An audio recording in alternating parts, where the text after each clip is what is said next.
a quick point on these energetic parasites. The purpose for them attaching is they're a parasitic energy. They're feeding on our energy. But what they do is they feed on our fear and they feed on our anxieties, right? But the kicker is they're manipulating our thoughts and our emotions. So they're the ones actually creating the fear and the anxiety.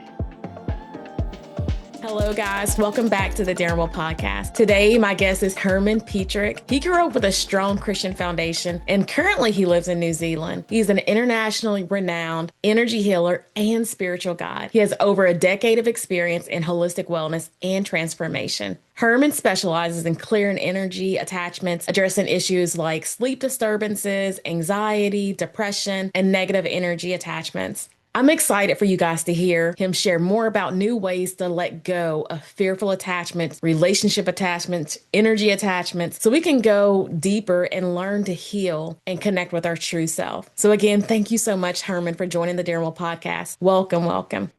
Thank you for having me. I appreciate it. I'm excited about today's show. Awesome. Thank you. So before we jump in, I love for guests to always share a little bit about their why, because I think it's a beautiful tie into the conversation. So you don't have to give like the 20-hour sermon of of your why, but share a little bit what got you started, what got you curious about doing the work of clearing energy. Well, for me, the why is more of it's a life purpose. So this work that I'm doing is exactly why I'm here on this earth. And it took me years to figure that out. I was in my early 40s and I had a friend that lived in this house that had all kinds of crazy energies. It was tormenting her every night. I went for a visit and she mentioned what was happening and something instinctively just came to me. And, I walked around the house and told whatever was there it needed to leave. I didn't really share this with her. And then a few weeks later, I was talking to her on the phone and asked her about it. And she said, it's really weird. Ever since you left, I haven't had any issues. And that's when I realized that it worked and it was so easy and it was effortless. And then of course, I didn't have a background in any of that stuff. I mean, I did grow up going, to church through like a non-denominational Christian church. And so I had a foundation of, what different energies are, but not much. So then I started just studying a little bit, read a few books about different things. And what really resonated with me was how these energies can attach to people, possess them, so to speak. There's a lot of fear around it, and I had zero fear. And I've always been someone that likes to help people, if you will. And so it just felt good to be able to know that, hey, I can help people with this. And I needed to, test it out on a few friends. And I was talking to some friends here in New Zealand. And, I said, I'm pretty sure I can help people with sleeping issues. And they actually called me a crazy yank because they thought I was insane. I said, well, let me test it. I'm sure you know someone that struggles with their sleep. I can help. They said, yeah, our daughter, she's 24 years old. She lives in Perth, Australia. She's been having nightmares since she's 14. We've taken her to several doctors. They can't figure it out. She sleepwalks. She only gets about 3 to 5 hours night's sleep. I said, okay, I don't need any more details. The only thing I need from you is not to talk to her about it because I don't want you to come back and say it's a placebo effect. I just want you to see the difference. And so I did the work.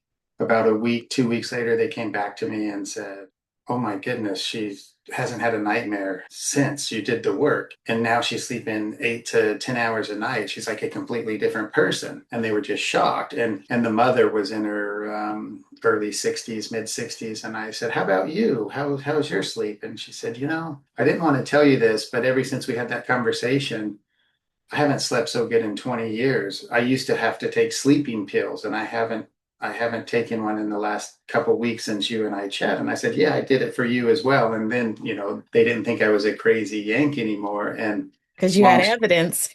yeah. Long story short, they mentioned something to some friends and these friends had like this 5-year-old boy, same issue, lots of fear ever since he was 2, nightmares every night, wouldn't sleep in his own room, wouldn't even walk down the hall by himself because he had a lot of fear. And they called me and I said, yeah, I'll fix it. And then they didn't quite understand. I tried to explain it, and they thought it was weird, and but they were desperate. I did the work, and then 2 days later, they were like, what did you do? We have our boy back. He sleeps through the Mm, night. He's not afraid. And so they started telling a bunch of friends, and I had all these parents calling me saying, hey, our kids, our kids, our kids. And so I that's where it created started. yeah, so I created a website and here I am. And now my reach is, I work with people all over the world because it's all done remotely. And I don't just work with little kids. It's mostly, adults or whole families. It just came with such ease that I realized this is what I meant to be doing because it felt so good to help, these people with their problems. And then it didn't come with an instruction manual. So everything that I was doing was just really out of just kind of like instinct, working. Intuitively. And so, yeah, it was all intuitive. And even when I'm working on the person, I send healing as part of it. And it's all intuitive for what the person needs. And it's just a matter of me simply connecting my energy to that person's energy and using the power of my intention to make it happen. I'm not doing Wow. anything too special. I'm just connecting and making it happen. And that's how I know that it's something that's meant to be. And as the years have gone on, it's been nearly 15 years now, but as the years gone on, I've gotten better and better because it's evolved a little bit in my technique and how I do it. I was kind of like baptism by fire. I was learning this stuff, but As you um, were going, yeah. yeah, and you got to have a little protection around you when you're doing this because this stuff can really come back, to yourself. And that's what I struggled with the first couple of years, but I got all that figured out and yeah, here I am. Good, good. Yeah, you definitely have to guard your heart and guard your spirit too and your soul, doing that kind of work. I love what you said when you started talking about the zero fear and how that inspired you to kind of support the people that you were connecting with. And so, can you define what energy is? Because I think for me, when I think of growing up in a Christian like family setting and all these years, and it's like energy is almost like taboo and talking about it, but it actually it shows up in relationships. It shows up in definitely attachments. It also shows up in mood, like anxiety, depression, as you said, sleep. So what is energy? Can we boil that down before we jump in? Yeah, that's a really tough question because people are like, well, energy. Everyone knows what energy is, but if you ask them, they have no clue what energy is. In simple terms, energy is everything. Everything is energy. We're in energy. All the stuff around us is energy. Everything is based on energy. That's kind of a scientific thing, and a lot of times you can't see the energy, but think about it. When you turn on your light switch at home, you don't see the electric current flowing. It just shows up when you flip the switch. So, it's instantaneous. So everything is energy. And I like to break it down quite simply. We have, what we call our soul. We're going to say that's our energy. Okay. So our energy is to us is an organic energy. That's who we are. Everything around us is energy. Anything that from the outside of us that connects with us or attaches to us, we're going to say is an inorganic energy. We're going to call it an inorganic being. And so anytime we have something that's not part of us attached to us, that's to me is an outside energy. Now, I've looked at different religions. Of course, growing up in the Christian church, the Bible talks about demonic energy. And there's several different types and there's several different levels. Then you have, other religions that call them different things. But if you look at almost every religion, there's always a nemesis. To the Christians, it's the demon. To the Muslim, it's the jinn. And so they're always this force, this invisible force that's doing something to affect the follower of that religion. And so the there's all kinds of exorcisms that's been done and they talk about all of this stuff, but there's several different types of energies that attach to people and they affect people differently. I don't go into any of the details of those except for one, but I don't really go into the details of those because to me they're energetic parasites. So let's say you have a mosquito on your back and I swipe it off your back. You're not, I'm going to say, oh, that was just a mosquito. You're not going to say, well, what kind of mosquito is it? How long has that mosquito been there? And why is that mosquito on me? And what is it doing to me? We don't care. It's a parasite. And so these energies, I don't give them any value other than they're simply just a parasite. So when people I work with want to know all the details of this and that, it's like, no, it's a parasite. Why do we need to know what kind of parasite and what that parasite's doing?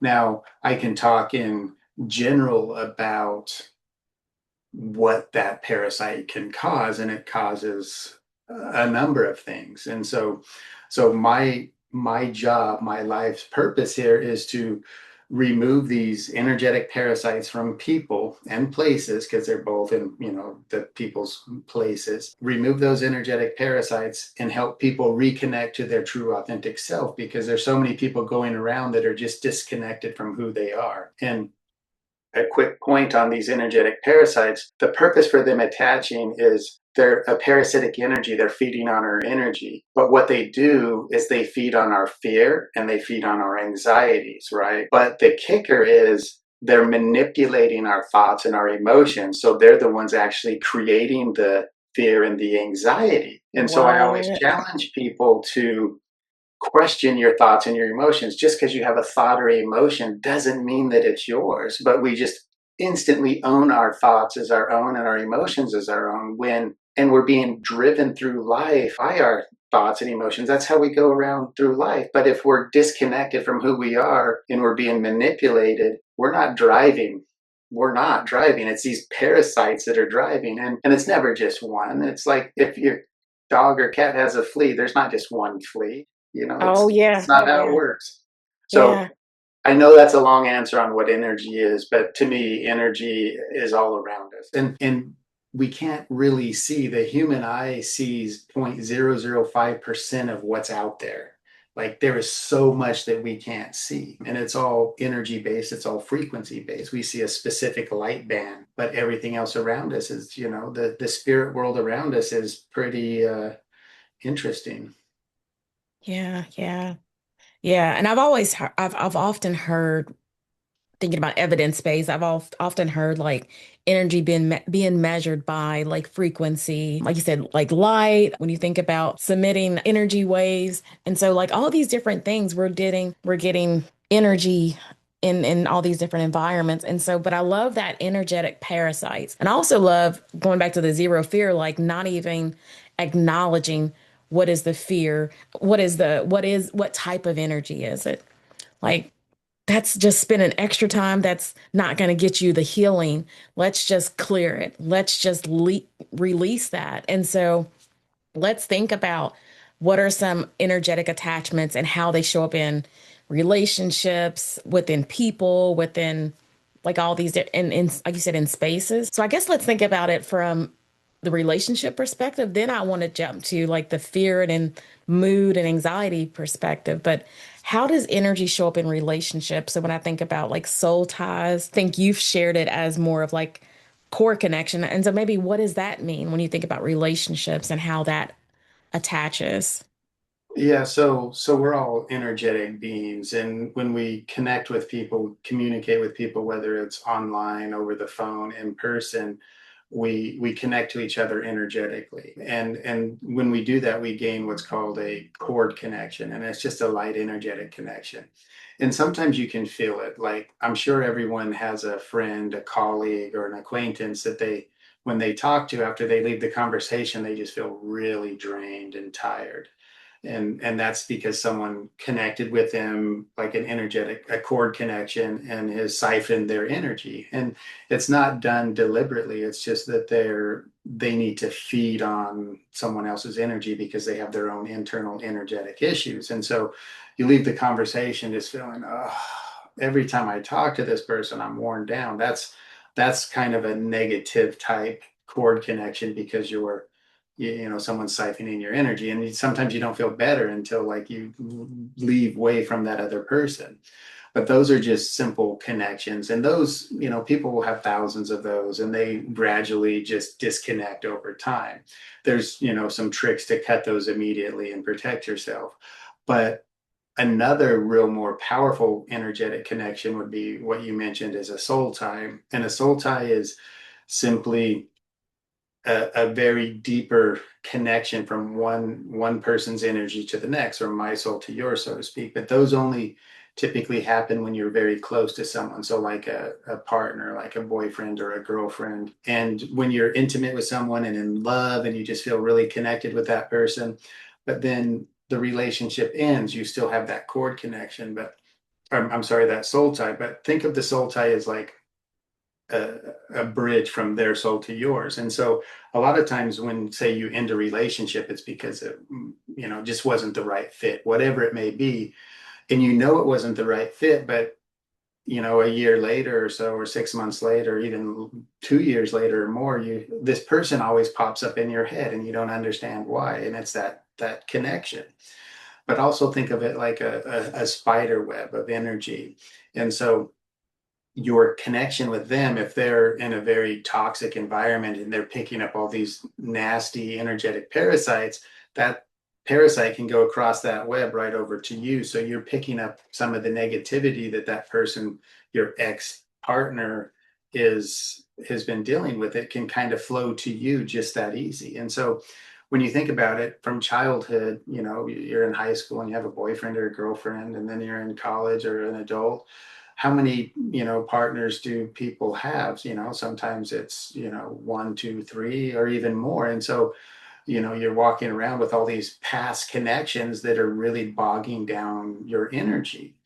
And and so it's important to cut those connections, the cord connections and the soul ties. And that's just something that it's important to do. And most people don't even never heard those terms before. You might have heard soul tie before, but what is it? Really, what is a soul tie? And so we just don't know. And there's several ways to do it. You can go to YouTube and how to cut soul ties, and there'll be 100 different ways to do it, and they're probably mostly right. It all starts with the power of our intention, setting our intent to do something, and we're going to do it. But the problem with setting our intention is we're so disconnected from who we are that it's hard for us to really set that intent and make it work, because we're not really driving the ship, because our thoughts and our emotions are being controlled or manipulated by these energetic parasites. One other quick analogy is, think of like your computer system, like, or even your phone. But let's say your laptop it's running slow. It has all these bugs and viruses, and so you take it to the computer store and they clear the cache, they remove the cookies, they reset the hard drive, clear everything, they hand you back your computer. Well, same thing goes with our bodies, except for we don't do maintenance on our bodies too much, but we have to go in like a computer and clear all of that stuff out. And that's part of cutting those energetic connections, would be like erasing the memory that's running in the background, that's slowing your system down. But when we're so bogged down with all these connections, we can't really connect to who we are, because there's so much interference and we're just running so slow. It's like, you may not be old enough, but when the internet first came out, there was dial-up internet. It was really slow. Now we have broadband. It's like people are walking around with a very slow dial-up connection when they can have fiber and get information like that. So doing energy work and cutting those connections is like resetting your computer, restarting your computer. It has to be done from time to time. And then obviously there's self-maintenance. Everyone's heard of like mind, body, soul work. We have to do things that's right for ourselves. Wow, wow. What about fearful attachments that may be tied to mood, anxiety, sleep, depression? So what about fearful attachments? So most of the attachments are going to create fear one way or another. And and so I want to kind of paint a picture around that of your own energy. I'm sure you've heard the term your aura, and there's a lot of people out there that say crazy stuff. They can see your colors and this and that and the other. Well, Yeah, that's too woo-woo for me. yeah, yeah. So, but I want you to think about it in terms of energy, because this is really important. So think of like on a sci-fi movie, Star Wars or something, they're in a spaceship and they have an invisible force field around them, and it's at 100%, right? And then when their bullets are hitting the force field, it's wearing the force field down. Well, think of your energy has this protection around you. It's just this bubble around you. It's like your invisible force field. as we go through life, that bubble takes knocks, that force field takes knocks. When we're not getting enough sleep, our energies ran down. So our energy is not producing 100%. When we're drinking too much alcohol or drinking it excessively, it that alcohol dumbs us down. Our force field isn't 100%. And then think of taking prescription medications or different narcotics, that those drugs are dumbing us down. And so all of a sudden, all of these, and then the foods we eat, it's not, we can't eat organic all the time. We'd like to, but then there's these chemicals in our food and that non-healthy foods, they're dumbing our energy down. And so all of this affects our bubble, right? And so we're walking around with a 15%, shield around us when it should be 100%. And so when those parasites get into our bubble, then they start to create, remember, they feed on fear and anxiety. And so they're doing everything they can to create the fear. And that fear could be just these negative thoughts that just keep coming and coming and coming. And right. And then that leads to the anxiety. The biggest thing, when we first started, you talked about sleep. Well, we're attacked at night because we're most vulnerable. And think about it, when we lay down to go to sleep, it's like charging our cell phones. We have to get our charge back up because we've used it all day. Well, same thing with our physical body. But if we're not getting the full charge, we're worn down in the morning. And then we start our day, and then we have all these people around us with their own energetic parasites, and they're hooking into us, and we're just constantly being worn down. And then that creates the anxiety, and that creates the fear, and then that leads to everything else. And the other thing, so what we can do is we do things for ourselves to work on our inner balance so that our force field, our bubble, becomes stronger. And things that we do, take time for ourselves. I like to sit in silence. People like to pray. It's like, do things that you like, but so many times in life we're too busy. I work with a lot of clients that it's like you have to slow down and you have to take time for yourself. And they're like, I'm too busy. It's like, if you can't take 10 minutes for your day out of your day, your priorities are wrong, because it's about your well-being. And so, and part of the problem is we're so busy helping everyone else, we can't help ourselves. It's like when you fly on the airplane, the first thing they say in the safety briefing, put on your mask before your child's. Well, same thing when you're helping people. If your energy is too low, you got to help yourself. Charge your own battery before you give your battery away. We're giving ourselves away too much. And we wonder why we have anxiety and fear and sleeping issues. And then we look to our medical doctors that will say, oh, take this pill, it'll help you sleep at night, not knowing that that pill is dumbing down your energy and creating more. And the what I've seen over the years, I keep a spreadsheet, and I kind of pay attention, and I can tell, let's say I do work for a family, and I keep a list of their names and I check on them, during the week. After a week or two, I'll have a follow-up call, and I'll always ask the mother, like, is so and so on medication? And they're like, yeah, how did you know that? Because I can see the energy keeps attaching to the person that keeps taking the medications. It's that blatant obvious. I didn't know this when I started this, but this is some of the dots that I connected. So a lot of times we're trying to mask a problem with a anti-anxiety pill or a antidepressant or a sleeping pills are probably one of the worst. And then what are the side effects that they talk about on these pills? Is suicidal thoughts. Well, where is this thought coming from? Is it coming from you?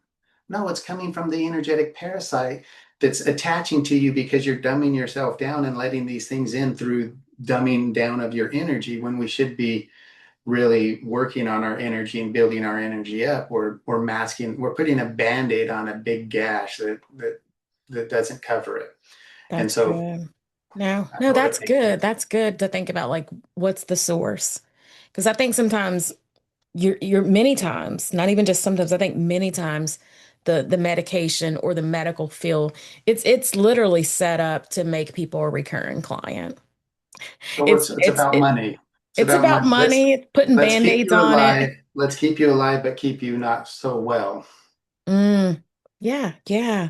But I love your work that you do to get to the source quickly And so I Mhm. love that. As we start to wrap up, what are some ways, either mindset strategies or practical ways that people can try to start this process of resolving and letting go of these unwanted energies, negative attachments? So, I mean, like, what are some ways that people can get started just to just to get started? Well, I think it really starts with working on yourself and taking time for yourself. And the best way to do that is take time for yourself. I like to have people pay attention to their thoughts and emotions. Don't necessarily buy them as your own. That's kind of a really key first step. And just do things that are right for you. A couple things when we talk about letting go, like people will say you need to let go of that emotion or let go of that thought. Well, Which is what if easier we're not said than done. well, the reason it's easier said than done is because what if we're not holding on to that emotion or that thought? What if that emotion's holding on to us? Like if you're Ooh, grabbing my hand and I'm gonna say, okay, I'm just gonna let you go. Well, I'm not holding you. This is the hand holding. This is the emotion holding on to me. So it's that more of a parasite, energetic yeah, parasite. yeah, so we can't just let it go because it's something that's attached or gripped onto us. So we have to command it to go or set our intention to command it to go. And that has to come from a place of power, but we're so weak from all of these parasites that we don't really have the power. Yes, people do overcome it, but it is a struggle. So it's important to, reach out to your loved ones for help or, research, who can help you with what you're going through. But a lot of times it's not as easy just to say let it go because it's not you gripping onto that emotion, it's that emotion gripping onto you. And when we can think in terms like that, we can realize, okay, that's why it's not easy to let it go because we're not holding on to it. It's holding on to us. So it's all about flow, the energy flowing through our body. And if it's not flowing, it's causing problems. And those problems turn into disease. That's where most of the disease comes through is our blocked flow, our blocked energy. So that's really the key is just letting things flow, keeping the flow going and finding a practice for yourself that'll help calm you down. Focus on, I like to do breath work where I just focus on breathing in and out. And it helps me as I sit there and then a thought pops up. I go, nope, I'm going to focus on what it feels like breathing in and out. It's that simple. Or like, there's the people that do like they pray the rosary, it's more Catholic, but they have these beads and that's like a filling those beads takes their mind off, and they're reciting whatever it is, the Lord's Prayer, whatever they're doing. I don't, I'm not Catholic, but they have those beads and they're just filling the beads. And they're not the only ones with the beads. There's like, the Buddhists do meditations with these beads. I don't know what they call them. I'm sure there's a name for them, but it's the same thing. It's having something to take your mind away from the thoughts that are storming in and separating yourself from those thoughts. That's powerful. Thank you. Thank you. So, wrapping up, what are some ways if people want to take it a step further and go deeper to actually release and let go of these energetic attachments? How can they connect with you? So, I'll definitely put your website in the show notes, but like how can you best serve them? Yeah, so go to my website, drop me an email and say, hey, I saw you on this podcast, and I would be happy to offer free 15-minute consultation where you just pick a time, we do a video call or a voice call, and I can explain exactly what I suggest for you specifically, and that's the best way to go. I can just give you the advice and you can run with it or do what you want with it. But yeah, my website, just drop me an email through my website and I'm happy to connect with you that way. And shout out your website. It's just my name, hermanpetrick.com. And there are several places to contact me there. There's little chat bubbles and there's a contact page. Either way, it goes to the same place. Sweet. Awesome. Awesome. I love our conversation today of letting go fear, letting go of energetic attachments in our spaces, in our relationships, in our body, in our mind, in our spirit. Like I am so excited about for listeners to hear this and to actually take some action on it. And so I'm so grateful for our talk today. Thank you so much, Herman. Yeah, thank you for having me. I appreciate it. I really enjoyed it. Absolutely. And I would love for you to come back. I feel like there's just we're literally just scratching the surface of all these different pieces, but I think it's great to kind of peak the awareness, get that going so you can start to take action. Like you can't change something if you're not aware of it. And so, Yeah, yeah, for yeah, for sure. sure. Yeah, All so right. Well, I know you're in New Zealand, so it's technically you're a little bit ahead of us. You can be our future brother. yeah, I'm headed back to bed is what my future holds right now. Well, thank you so much because it's what, 5 o'clock there, 5:30, Yeah, it's pushing 6 o'clock now, so in the morning. I'll get another nap. Yeah, it's early Saturday morning, so Thank you so much for sharing your heart, your time, your wisdom, just some practical ways and breaking down like all these complex things that feel so far out of reach, so woo woo, and just like these are the things that how they truly show up in your life. And so thank you for mhm. making that simple for everyone to understand. Yeah, no worries. Thanks for having me, and I'm happy to do this again if you feel it's necessary. Yay, thank you. All right, wellness friends, that's all for today. Thank you so much for stopping by the Darren Podcast. Don't forget to like, to share, and subscribe wherever you hear this episode. Wishing you a fabulous day, my dear. Until next time, keep living, keep loving, and keep daring well. Take care, guys. God bless.